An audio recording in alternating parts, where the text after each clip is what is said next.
Rick James and Prince, I think about Rick James and Prince a lot because for those who don't know, Rick James and Prince did have a kind of like rivalry going on, more so publicly on Rick James's side of his distaste for Prince. But when I think about these two, I think less about the rivalry and more so about like the evolution of sound that was popular at the time. Because Rick James totally did his part in pulling funk more so into the mainstream. He was a big star. He was Motown's biggest star in the 80s. He had hits like Super Freak in 1981.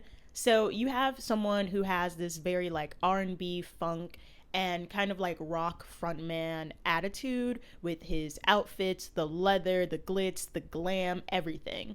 And what I mean by a rivalry that's more so on Rick James' side when you look at this in a more so simple way and less so like an evolution of like music and popular culture way is that like Rick James took Prince on tour with him and he believed that Prince was stealing his style. What launches Prince into stardom is not ripping off of Rick James. It is 1984's Purple Rain that launches Prince into superstardom.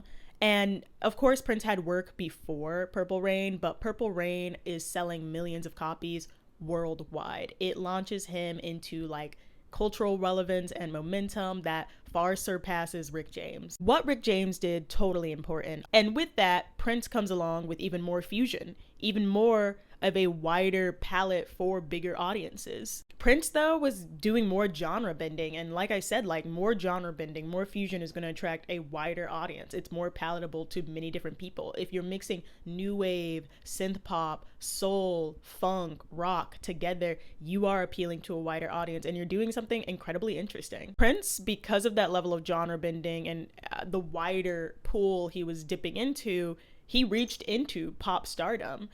Which Rick James never truly did. Rick James stayed in a lot of these, while big, stayed in funk and R&B circles, unlike Prince, who, like I said, crossed over. And to me, it's more so just about like transition over rivalry. It's more so just like, okay, this was the star of funk, but funk has gotten even bigger with Prince. It's gotten even more palatable. It's getting mixed and fused with different things, and it's becoming acceptable to a wider audience, you know?